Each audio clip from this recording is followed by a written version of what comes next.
இயேசுவின் ஜெப கோபுரம் ஊழியங்கள் வழங்கும்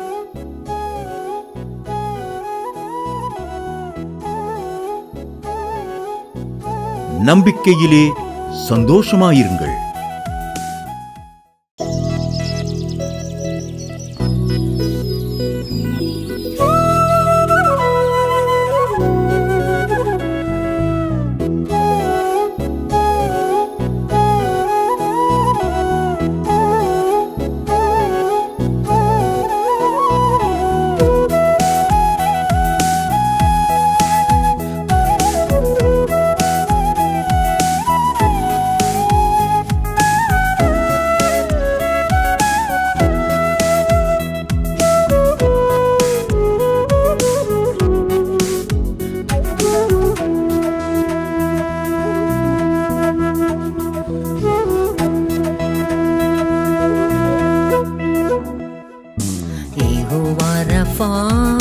சுகம் தருபவரே, பலன் தருபவரே. யெகோவா ரஃபா சுகம் தருபவரே, பலன் தருபவரே.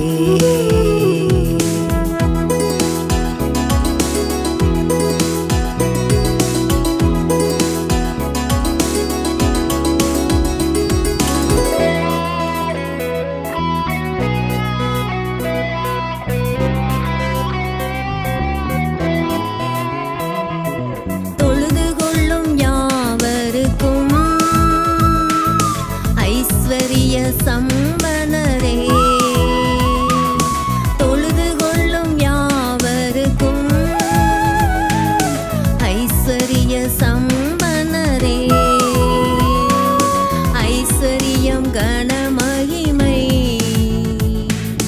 உம்மாலே வருகிறது. ஐஸ்வரியம் கனமகிமை உம்மாலே வருகிறது. இயேசுவே உம்மாலே வருகிறது. யெகோவா ரஃபா சுகம் தருபவரே, பலன் தருபவரே. யெகோவா ரஃபா சுகம் தருபவரே, பலன் தருபவரே.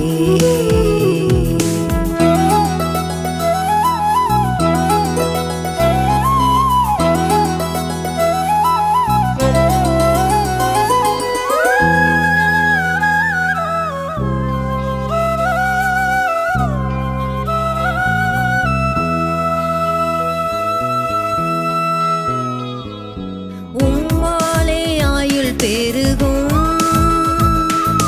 நீடித்த வாழ்வு வரும். உம்மாலே ஆயுள் பெருகும், நீடித்த வாழ்வு வரும். காலங்கள் உம் கரத்தில் எந்நாளும் இருக்கிறது. காலங்கள் உம் கரத்தில் எந்நாளும் இருக்கிறதே. இயேசுவே எந்நாளும் இருக்கிறதே. யெகோவா ரஃபா சுகம் தருபவரே, பலன் தருபவரே. யெகோவா ரஃபா சுகம் தருபவரே, பலன் தருபவரே. ஆத்திக்குளத்திலிருந்து கரிகரனுங்கிறவங்க எழுதியிருக்காங்க. அவருக்கு வேலை போயிடுச்சான். வேலை போயிடுச்சு, அந்த ஏதோ ஒரு பிரச்சனைனால வேலை போயிடுச்சு. அடுத்து கடன் இருந்துச்சான். எப்போவுமே ஜாய் டிவியில் 7:30 மணிக்கு ஞாயிற்றுக்கிழமை பார்ப்பாங்களாம். கணவன் மனைவி குடும்பமாக பார்ப்பாங்களாம். அப்போ கீழே கொடுக்கப்பட்ட நம்பரில் நான் அம்மாட்ட ஜெபம் பண்ணி அந்த இழந்து போன வேலையும் ஏசப்பா தந்தார். கடனும் போன மாதத்தோடு அடைக்க உதவி செஞ்சார். கர்த்தருடைய நாமத்துக்கு மகிமை உண்டாவதாகன்னு சாட்சி எழுதியிருக்காங்க. நம்பிக்கையிலே சந்தோஷமாயிருங்கள். இன்றைய தினத்திலும் அப்பா நம்மோடு கூட பேசுகிறார். அல்லேலூயா. நீதிமொழிகள் 29வது அதிகாரம் 18வது வசனம். நீதிமொழிகள் 29வது அதிகாரம் 18வது வசனம். தீர்க்க தரிசனம் இல்லாத இடத்தில் ஜனங்கள் சீர்கட்டு போவார்கள். ஹல்லேலூயா, ஹல்லேலூயா. நல்லா கவனிங்க. தீர்க்க தரிசனம் என்பது அப்பா நம்மளோட முகமுகமாய் பேசுவது. ஹல்லேலூயா, ஆமென். அப்பா நமக்கு பேசுவது, அப்பா நமக்கு வழியை காட்டுவது, ஏதாவது ஒரு காரியத்தை காண்பித்து நம்மோடு பேசுவது, வேத வசனங்களின் மூலம் நம்மோடு இடைப்படுவது. தீர்க்க தரிசனம் என்பது அந்த தரிசனத்தை மற்றவர்களுக்கு அறிவிப்பது. யாருக்கு அந்த வார்த்தை செல்ல வேண்டுமோ, ஜனங்களுக்கு செல்ல வேண்டுமோ, ராஜாவுக்கு செல்ல வேண்டுமோ, யாருக்கு அறிவிக்க வேண்டுமோ அதை அறிவிப்பது தீர்க்க தரிசனம். ஹல்லேலூயா, ஹல்லேலூயா. நம்மை வேறு பிரித்ததற்கான ஒரு நோக்கம் உண்டு. ஹல்லேலூயா. உங்களையும் என்னையும் குறித்து அப்பா ஒரு தரிசனம் வைத்திருக்கிறார். ஹல்லேலூயா. நம்முடைய வாழ்க்கையை குறித்து ஒரு தரிசனம் உண்டு. ஆமென். நம்முடைய கைகளின் கிரியைகளை குறித்து ஒரு தரிசனம் உண்டு. ஹல்லேலூயா.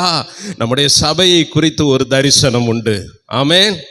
தரிசனம் இல்லைன்னா சீர்கட்டு போகும். தரிசனத்தோட நம்ம ஓடணும். ஹல்லேலூயா. என்ன நோக்கத்திற்காக அழைத்தாரோ, என்ன நோக்கத்திற்காக நம்மை வேறு பிரித்தாரோ, அந்த தரிசனமும் அந்த திட்டமும் நம்முடைய வாழ்க்கையில் நிறைவேறணும். ஹல்லேலூயா. நம்முடைய வாழ்க்கை ஒரு தரிசனத்தோடு ஓடுகிற வாழ்க்கையாய் காணப்படணும். ஹல்லேலூயா. வாசிப்போம். 1 சாமுவேல் 3வது அதிகாரம் 1வது வசனத்திலிருந்து. சாமுவேல் என்னும் பிள்ளையாண்டான் ஏலிக்கு முன்பாக கர்த்தருக்கு பணிவிடை செய்து கொண்டிருந்தான். அந்நாட்களிலே கர்த்தருடைய வசனம் அபூர்வமாயிருந்தது. பிரத்யட்சமான தரிசனம் இருந்தது இல்லை. ஹல்லேலூயா, ஹல்லேலூயா. நல்லா கவனிங்க. ஏலியனுடைய நாட்கள் ஆலயம் இருந்தது, உடன்படிக்கை பெட்டி அங்கதான் காணப்பட்டது. பெரிய தேவாலயம். ஆசாரியனாகிய ஏலி அங்கதான் இருந்தார். வயது முதிர்ந்தவராய் இருந்தார். அவர் இருக்கிறாரு, உடன்படிக்கை பெட்டி இருக்கு, எல்லாம் இருக்கு. ஹல்லேலூயா. ஆனா ஒன்னே ஒண்ணு இல்லைங்க, வசனமும் இல்லை, தரிசனமும் இல்லை. ஹல்லேலூயா. தரிசனமும் இல்லை. ஏன் தரிசனம் இல்லை? அதற்கு முந்தின அதிகாரத்தை நம்ம பார்த்தோமானா 1 சாமுவேல் 2வது அதிகாரத்துல 30வது வசனத்துல அப்பா சொல்லுகிறார், என்னை கனம் பண்ணுகிறவர்களை நான் கனம் பண்ணுவேன், என்னை அசட்டை பண்ணுகிறவர்கள் கனஈனப்படுவார்கள். ஹல்லேலூயா. யார் என்னுடைய வசனத்துக்கு பயந்து நடக்கிறாங்களோ, என்னுடைய வார்த்தைக்கு கீழ்ப்படிந்து நடக்கிறார்களோ, அவர்களுக்கு தான் நான் தரிசனம் கொடுப்பேன். ஹல்லேலூயா, ஆமென், ஹல்லேலூயா. தரிசனம் என்பது நம்மை நடத்தி செல்லும். ஹல்லேலூயா, ஆமென். மோசேக்கு முட்செடி நடுவில் தரிசனமானார். ஆபிரகாமுக்கு மம்ரேயின் சமபூமியில் ஆண்டவர் தரிசனமானார். ஹல்லேலூயா. ஒவ்வொரு நேரத்திலையும் பாருங்க, அப்பா தரிசனம் ஆகும்போது ஒரு காரியத்தை, இருதயத்தில் உள்ள காரியத்தை வெளிப்படுத்துகிறார். இன்னைக்கு தேவ பிள்ளைகளாகிய நமக்கு அப்பா எந்த நேரமெல்லாம் நமக்கு தரிசனம் கொடுக்கிறாரோ அந்த நேரமெல்லாம் அவருடைய இருதயத்தின் பாரத்தை நமக்கு சொல்லுவார். ஹல்லேலூயா, ஆமென். இப்போ நம்ம ஜெபிக்க வந்திருக்கிறோம். ஜெபிக்க வந்த உடனே இப்போ கொஞ்ச நேரத்துக்கு முன்னாடி பாருங்க, நமக்கு ஒரு ஜெப பாரத்தை ஆண்டவர் கொடுத்தார். ஹல்லேலூயா. ஒரு தரிசனம் உள்ள வார்த்தை வெளிப்பட்டுச்சு. ஆமென், ஹல்லேலூயா. ஒரு தரிசனம் உள்ள வார்த்தை வெளிப்பட்டுச்சு. காரணம் என்னன்னா, ஆண்டவர் நம்மை அதிகமாய் நேசிக்கிறார். ஹல்லேலூயா, ஆமென், ஹல்லேலூயா. நல்லா கவனிங்க. எரேமியா 8வது அதிகாரம், எரேமியா 8வது அதிகாரம் 21வது வசனம் 22வது வசனம். என் ஜனமாகிய குமாரத்தியின் காயங்களினால் நானும் காயப்பட்டேன், கருத்திருக்கிறேன், திகைப்பு என்னை பிடித்தது. கீலேயாத்தின் பிசின் தைலம் இல்லையோ, ரண வைத்தியனும் அங்கே இல்லையோ, பின்னை ஏன் என் ஜனமாகிய குமாரத்தி சொஸ்தமடையாமல் போகிறாள்? ஹல்லேலூயா, ஹல்லேலூயா. அப்பா ஒரு வார்த்தை கேட்கிறாரு, எப்பா கீலேயாத்தின் பிசின் தைலம் இல்லையாப்பா, ரணவைத்தியன் இல்லையாப்பா, ஏன் என் பிள்ளைங்க சுகம் இல்லாம போறாங்க? ஹல்லேலூயா, ஆமென். இப்போ ஜெபிக்கும் போது இந்த வார்த்தை எனக்கு அந்த வார்த்தை தான் வந்தது. உங்களையும் என்னையும் ஆண்டவர் வைத்திருக்கிற நோக்கம், ஒரு தரிசனம் என்னன்னா, ஒரு கீலேயாத்தின் பிசின் தைலத்தை போல, ரண வைத்தியனை போல உங்களையும் என்னையும் ஆண்டவர் பயன்படுத்த விரும்புகிறார். ஹல்லேலூயா, ஹல்லேலூயா. அதனாலதான் பாருங்க, மார்க்கில் அப்பா சொல்றாரு, மார்க்கு கடைசி அதிகாரத்துல அப்பா சொல்றாரு, என் நாமத்து நிமித்தம், வசிப்போமா, மார்க்கு 16வது அதிகாரம் 17வது வசனம் 18வது வசனம், விசுவாசிக்கிறவர்களால் நடக்கும் அடையாளங்கள் அவன, என் நாமத்தினாலே பிசாசுகளை துரத்துவார்கள். உங்களையும் என்னையும் ஆண்டவர் கொண்டு வைத்திருக்கிற ஒரு பெரிய ஒரு தரிசனம் என்ன தெரியுமா? விசுவாசிக்க விசுவாசிக்க அந்த தரிசனம் நம்முடைய வாழ்க்கையில நிறைவேறும். அப்பா சொல்றாரு, ஏப்பா ஏன் நாமத்தின் நிமித்தம் நீ பிசாசுகளை துரத்துவ.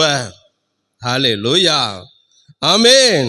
நவமான பாஷைகளை பேசுவார்கள், சர்ப்பங்களை எடுப்பார்கள், சாவு கேதுவான யாதொன்றை குடித்தாலும் அவர்கள் சேதப்படுத்த மாட்டாது, வியாதியஸ்தர்கள் மேல் கைகளை வைப்பார்கள், அப்பொழுது அவர்கள் சொஸ்தமாவார்கள்.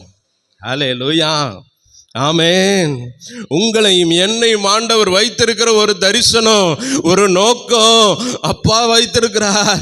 எப்பா நீ ஏன் பிள்ளைப்பா, நீ ஏன் பிள்ளைப்பா, நானே பரிகாரியாகிய கர்த்தர், நீ பரிகாரியாகிய கர்த்தருடைய பிள்ளைப்பா, நீயும் அதே போல விசுவாசத்தோட வியாதியஸ்தர்கள் மேல கையை வைக்கும் போது, ஜெபிக்கும் போது அவர்களுக்கு சுகம் உண்டாகும், அற்புதம் நடக்கும். ஹல்லேலூயா. நீ என் நாமத்தின் நிமித்தம் பிசாசுகளை துரத்தும் போது அது அவர்களை விட்டு ஓடும். ஹல்லேலூயா, ஆமென், ஹல்லேலூயா. உங்களையும் என்னையும் வேறு பிரித்ததற்கு ஒரு நோக்கம் உண்டு, ஒரு திட்டம் உண்டு, ஒரு தரிசனம் உண்டு. ஹல்லேலூயா. இந்த தரிசனத்தோட நம்ம நடக்கணும். என்ன நோக்கத்திற்காக ஆண்டவர் நம்மளை வேறு பிரித்தாருங்கிற எப்போதும் நமக்கு காணப்படணும். தரிசனத்தோடு ஓடணும், தரிசனத்தோடு ஓடணும். ஹல்லேலூயா. ஏலி ஒரு தேவனுடைய மனுஷன்தான், தேவனுடைய மனுஷன்தான். அந்நாட்களில் தரிசனம் இல்லை. காரணம் என்ன? ஆண்டவருக்கு கீழ்ப்படியாத ஒரு குணம், ஆண்டவரை கனவீனப்படுத்த தொடங்கிட்டாங்க. ஹல்லேலூயா. ஆண்டவரை கனவீனப்படுத்தும் போது அப்பாவோட இருதயம் வேதனையாயிரும், வேதனையாயிரும். தாவீது ஒரு தேவ மனுஷன்தான், அபிஷேகம் பண்ணப்பட்ட தேவ மனுஷன்தான். ஒரு பாவத்தை செய்த போது தாவீதுட்ட ஆண்டவர் பேசல, நாத்தான் தீர்க்கதரிசி மூலமா ஆண்டவர் பேசுறார். ஹல்லேலூயா, ஆமென். நாத்தான் தீர்க்கதரிசிட்ட பேசி அவர் வந்து தாவீதுட்ட பேசுறார். ஹல்லேலூயா, ஆமென். இங்கேயும் நம்ம பார்க்கிறோம், ஏலிட்ட முகமுகமாய் ஆண்டவர் பேசாம, ஏலிக்கு தரிசனம் கொடுக்காம, சாமுவேல் என்னும் சின்ன பிள்ளையாண்டாட்ட ஆண்டவர் பேசி அவர் மூலமாய் உணர்த்துகிறார்.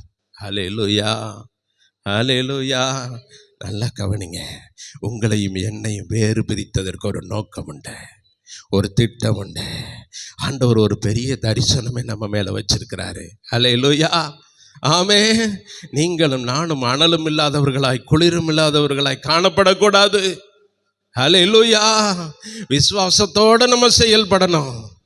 அப்பா நம்மோடு கூட இருக்கிறாருங்கிற உணர்வோடு கூட நம்ம செயல்படணும். விசுவாசம் உள்ள ஜெபம் பிணியாளிகளை ரட்சிக்கும். ஹல்லேலூயா, ஆமென். இந்த விசுவாசமும் தரிசனமும் நம்மகிட்ட ஒன்று சேரும்போது அது தீர்க்க தரிசனமாய் மாறும். நம்முடைய வாயின் வார்த்தை யாரோ ஒருவருடைய காயங்களை கட்டும். ஹல்லேலூயா, ஆமென். அதனால தான் நீதிமொழிகள்ல சொல்லாரு, தீர்க்க தரிசனம் இல்லாத இடத்தில் ஜனங்கள் சீர்கெட்டு போவார்கள். ஹல்லேலூயா, ஆமேன். ஆபகுக்கு தீர்க்கதரிசி சொல்கிறார். ஆபகுக்கு 2வது அதிகாரம் 1வது வசனத்திலிருந்து நான் வாசித்தோமானா, ஆபகுக்கு 2வது அதிகாரம் 1வது வசனத்திலிருந்து, நான் என் காவலிலே தரித்து அரணிலே நிலை கொண்டிருந்து அவர் எனக்கு என்ன சொல்வார் என்றும் அவர் என்னை கண்டிக்கும் போது நான் என்ன உத்தரவு சொல்வேன் என்றும் கவனித்து பார்ப்பேன் என்றேன். அப்பொழுது கர்த்தர் எனக்கு பிரதியுத்தரமாக, நீ தரிசனத்தை எழுதி அதை கடந்தோடுகிறவன் வாசிக்கும்படி பலகைகளிலே தீர்க்கமாக வரை. குறித்த காலத்துக்கு தரிசனம் இன்னும் வைக்கப்பட்டிருக்கிறது, முடிவிலே அது விளங்கும், அது பொய் சொல்லாது, அது தாமதித்தாலும் அதற்கு காத்திரு, அது நிச்சயமாய் வரும், அது தாமதிப்பது இல்லை. ஹல்லேலூயா. இங்க தீர்க்கதரிசி சொல்லுகிறார், நான் என் காவலிலே தரித்து அரணிலே நிலை கொண்டிருந்து. நல்லா கவனிங்க, இன்னைக்கு தரிசனம் நமக்கு வேணும். ஆண்டவர் என்ன கொண்டு வைத்த நோக்கத்தை திட்டத்தை நான் அறிந்து கொள்ளணும். அப்படின்னா தீர்க்கதரிசி சொல்றாரு, அப்பா முதலாவது காவலிலே தரித்து நிற்கணும். ஹல்லேலூயா. காவலிலே தரித்து நிற்கணும்பா. என்னுடைய நோக்கம், என்னுடைய வழி, என்னுடைய பாதை நான் நினைக்கிறபடி ஓடணும். நீ அதெல்லாம் க்ளோஸ் பண்ண, உன்னுடைய வே க்ளோஸ் பண்ண, அவருடைய வே ஓப்பன் ஆகும். ஹல்லேலூயா. ஆமென். காவலிலே தரித்து நிற்கும் போதுதான் ஆண்டவருடைய தரிசனம். அப்பா என்னை கொண்டு என்ன நோக்கம் வைத்திருக்கீங்க? ஹல்லேலூயா. நல்லா கவனிங்க. சவுல் என்னும் மனுஷன், சவுல் என்னும் மனுஷன் தேவ பிள்ளைங்களை அதிகமாய் துன்புறுத்தினார். அவர் ஆண்டவர் சந்தித்தார். பிரகாசமுள்ள வெளிச்சமாய் அவருக்கு தரிசனமானார். அவருடைய கண்கள் குருடாக்கப்பட்டது. கீழே விழுந்தார். கீழே விழுந்த உடனே நீங்கள் யாருன்னு கேட்கும்போது, அப்பா நீ துன்பப்படுத்துகிற இயேசு நானேன்னு சொன்னார். ஹல்லேலூயா. சொன்ன உடனே அந்த சவுல் பவுலாய் மாறி ஆண்டவர் கேட்குறாரு, அப்பா நீர் என்ன செய்ய சித்தமாக இருக்கிறேன்? என்ன கொண்டு என்னப்பா நோக்கம் வச்சிருக்கீங்க அப்படின்னு சொல்லி கேட்குறாரு. ஹல்லேலூயா. ஆமென். நல்லா கவனிங்க. ஒவ்வொரு நாளும் தேவ பிள்ளைகளுக்கு இந்த ஏக்கம் காணப்படணும். அப்பா என்னை வேறு பிரிச்சிங்கப்பா, யார் யார் எப்படியோ வாழ்ந்த என்ன நீங்கள் கழுவி சுத்தம் பண்ணீங்கப்பா, ஒரு பரிசுத்தமாக்குனீங்கப்பா, உமக்கு சொந்தமான ஜனமாக மாற்றினீங்கப்பா. என் மேலே வைத்த தரிசனம் என்னப்பா?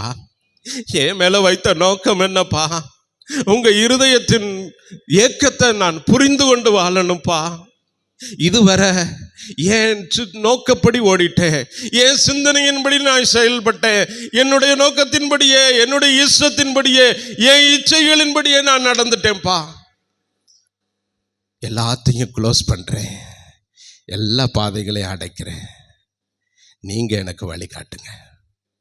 இனி நீங்கள் என்ன சொல்கிறீங்களோ அதன்படி நான் செய்கிறேன். ஹல்லேலூயா.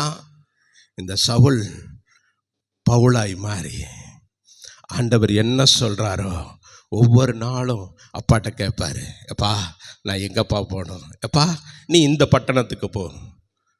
உடனே அங்கே போவார்.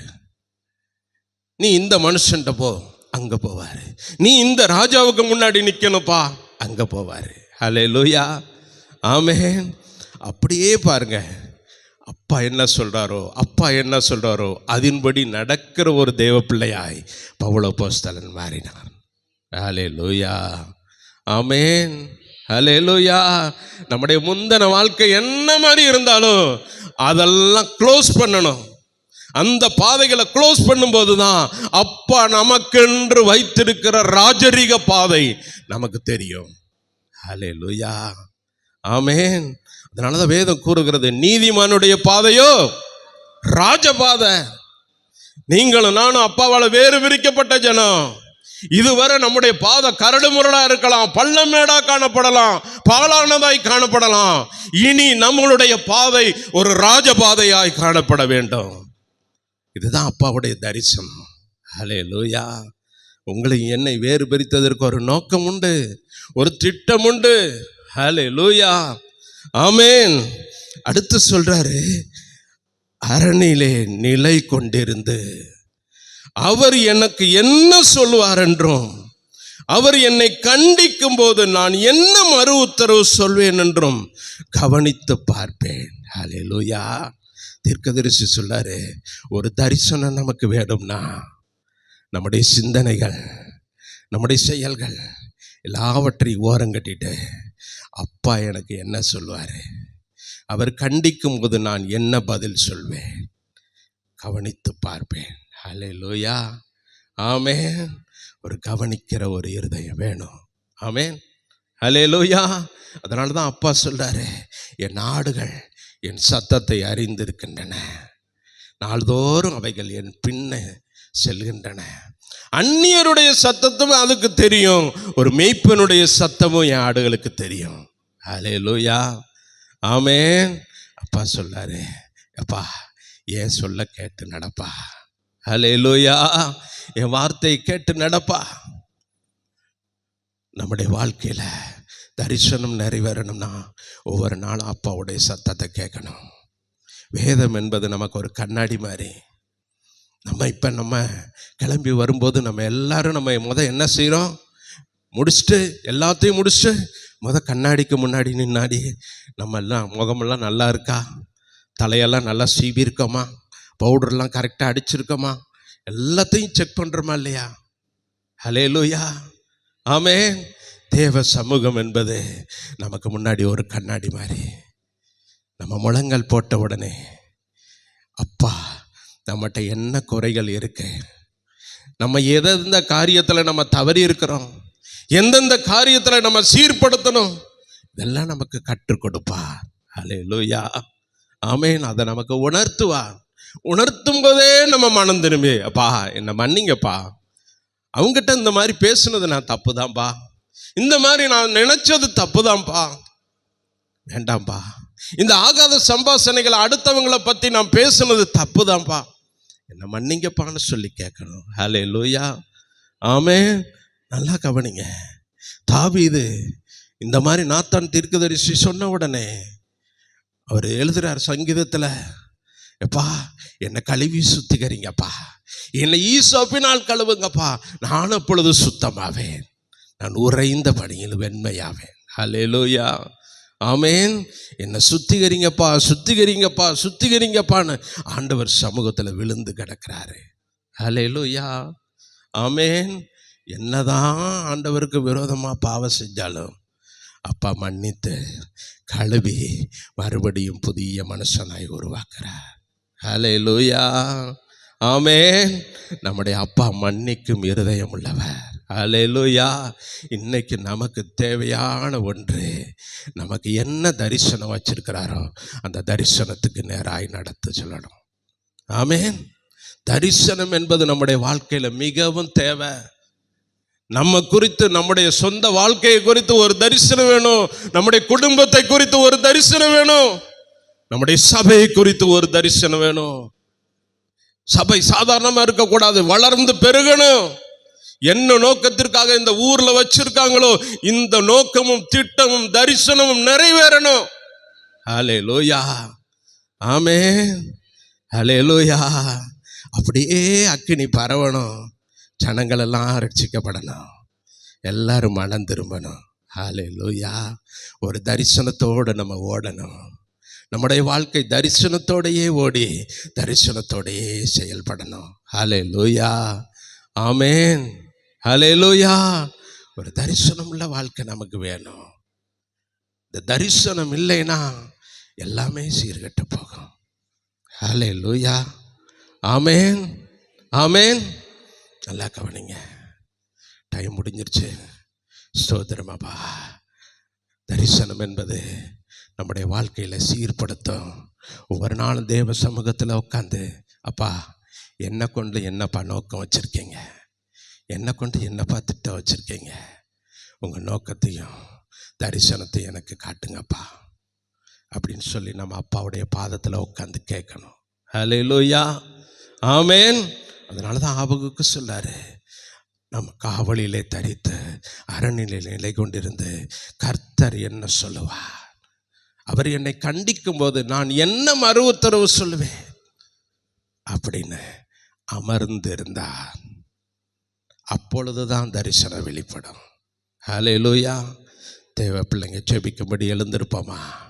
செபிக்கும்படி எழுந்திருப்போம். தரிசனம் என்பது நமக்கு வேணும்.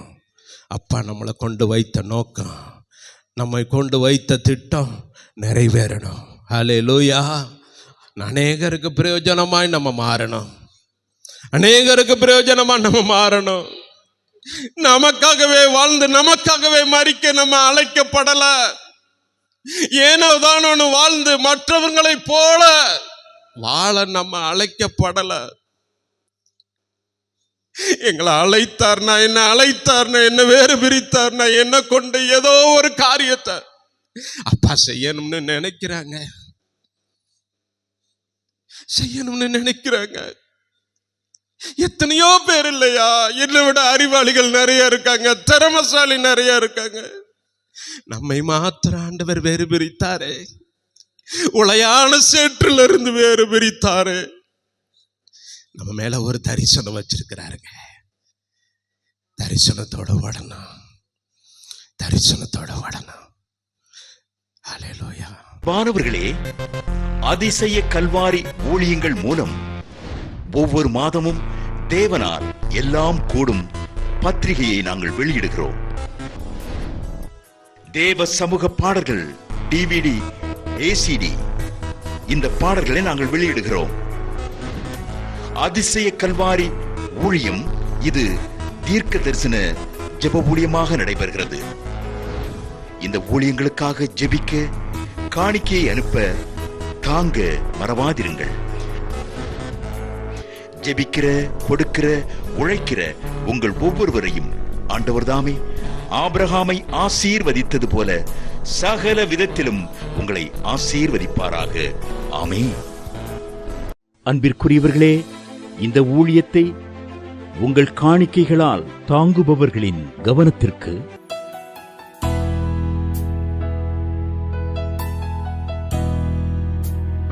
ஜிபே மூலமாகவும் நீங்கள் தாங்கும்படி உங்களை பட்சமாய் கேட்டுக்கொள்கிறோம். எங்களுடைய ஜிபே எண்ணானது 9439308550.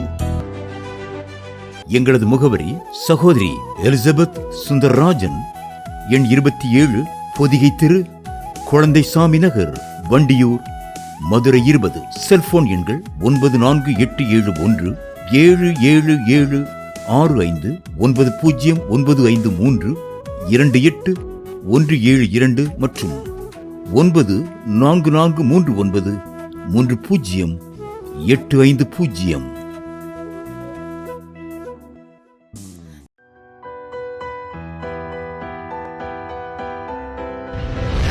கர்த்தர் உங்களை ஆசீர்வதிப்பாராக.